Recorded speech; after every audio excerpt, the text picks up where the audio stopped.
Yeah, so it's that's they're drawing these connections. You know how they're drawing the connections out.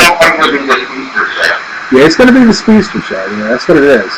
You know, I'm waiting to see Wally West. You know, they've already brought in Vibe. You know, from the old stuff. I don't see him breakdancing. No, I want to see him breakdancing though. I don't want to see that either. But can he spin it on cardboard? Yeah. You know, and then do like they do in the animated shorts for the DC Nation. That was pretty cool. I didn't know what they did to Wells, and then I saw it, and I was afraid. Well, Vibe is supposed to be shockwaves and not mental intuition, but hey, that's their show. They're getting around it easy. I'm just waiting. I think they realized how bad that is. Well, yeah, because it was too stereotypical of a Latino character. Because at least this way, this guy's brilliant. He's a genius. But unfortunately, they're using all of his toys and giving them the bad guys to become the villains in the Rogues Gallery. You know, with Mr. Freeze gun, you know, and the slow motion dart, and all kinds of crazy little costumes the kid's wearing. And then he goes to pick up the girl from the Starbucks, okay? You know, and gets this intuition, you know. Anyway, it's a good show. Yes. This kind of has me thinking that we're going to have Dr. Who with metaphors and one without. Well, that's cool because they let her go invisible. You know, the real one. Yeah. And they started using her hard light hologram kind of thing. But then what was cool was the fact that Vibe built those wrist launchers to imitate the power, but they kept blowing things up. I thought that was a great scene. You know, when she's like torching everybody and zapping them and just hitting them in inappropriate places. And it's like I thought I was on the set of Men in Black there with Will Smith for a second, you know, looking for the little girl with the quantum physics books, you know, not the aliens with the tissue paper who's having a bad day, you know. But they did a good job with that. But what about? Go ahead. No, I was going to say that show has not really let me down yet. Well, I agree with you, and that's why I said it's odd that it would come out of Arrow and just blow the Arrow series away. I didn't get what you said. I'm allergic to the A word. Yeah, I know. Well, we'll just say the show that must not be named. How's that? The show that must not be named. I guess my whole thing is when you broke the guy's name, actually, kind of beautiful. Well, they had to bring in the whole Ra's al Ghul thing with the Lazarus Pits somehow into the DC thing to explain why people are coming back. And so that's how they did it. They did because there's no Batman television series on right now, but they can do it with all of the things. No, there's no Batman. Oh goodness, no. No. But I think with Constantine guest starring on this last episode, the same actor, Aaron Cooper. I can't think of his last name, but anyway, he actually, and he was the same character, played the same actor. He actually gave them a nod. If you look at the show, because he's like setting up this whole system of rituals to go into this other plane of existence, and he tells them, I need some candles, and I need something personal from them, and you need to stand there, and I need the feather of a peacock. And they go, what? And he puts everything out in its place, and then takes the peacock and uses it as a back scratcher, and then throws it away. So you get the whole nod to NBC dumping on his show, you know. So I think they're trying to get it to move to CBS. That's what they're trying to do, so they can buy the rights to it, to continue with Constantine.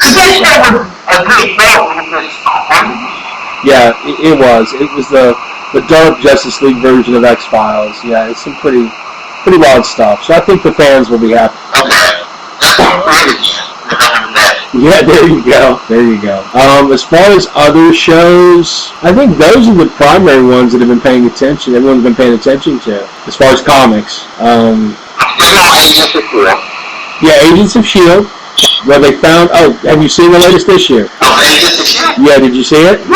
Okay, everybody, spoilers alert. Blair Underwood is like the best bad guy in that entire series.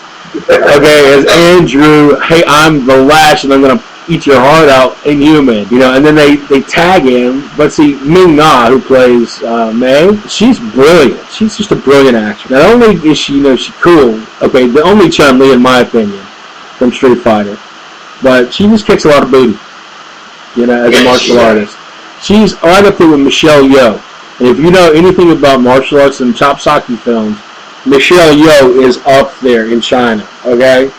But Ming Na is just as good. So I'm glad she's staying on with the show. But I like Coulson anyway. Coulson's cool. The fact that now, I don't know, it's weird. What's up with this ATCU thing with him macking on the head chick? I don't know about that. Yeah. That's just... Yeah, well, you gotta see it, people. You gotta see it. But just don't... You'll be surprised. You will be surprised. Because that's just the tip of the iceberg when it comes to what's about to happen. So, keep up with it because this stuff... Yeah, it's a 5 out of 5. And what's great is it's still in line with the movies. You're going to see stuff from the show in the next Captain America movie.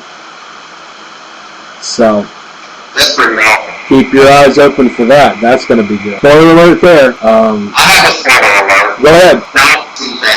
No, dude, that's not a spoiler. That's a public service announcement. You're helping people to save their money when you say that. Tell them why.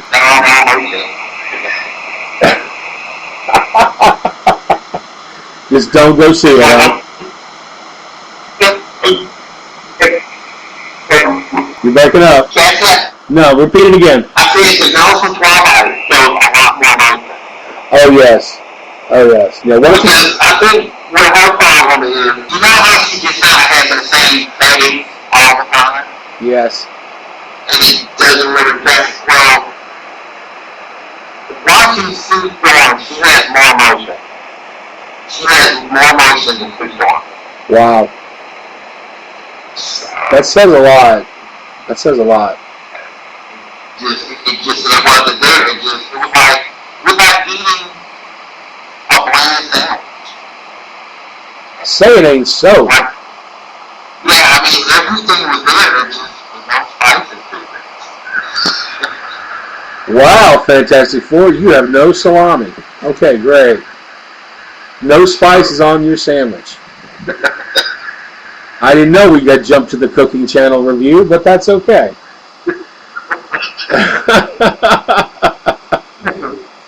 Okay, let's talk about the design world. What do you have for us in the design world, Mr. Germaine Webb?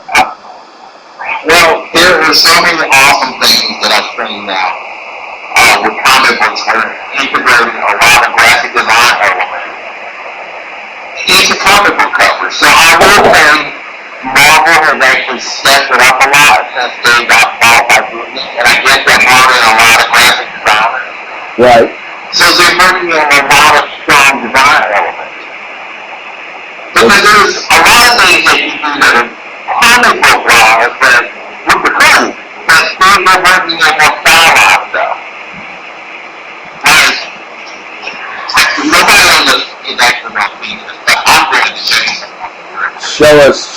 That way they can go and look at it. Now, we totally get the whole element of style being developed into more traditional art, and that's helping to support the concept of art. So, what do you have to show us? Well, I think that's a multi cover. Okay. Just because if you see how stylized that is. Yes, it is. Describe it. Describe the cover, Jermaine. We're going to sit here and color it the traditional ways. They actually decided to go with like green and orange and white and yellow, and I was just like, wow, this really caught my eye, so that's why I picked it up from Dark Horse. Okay, so Dark Horse is on board with So they brought in like a real strong design element. Okay. And I've actually seen a few, there's actually been a few design projects actually made for comic book places. Right. So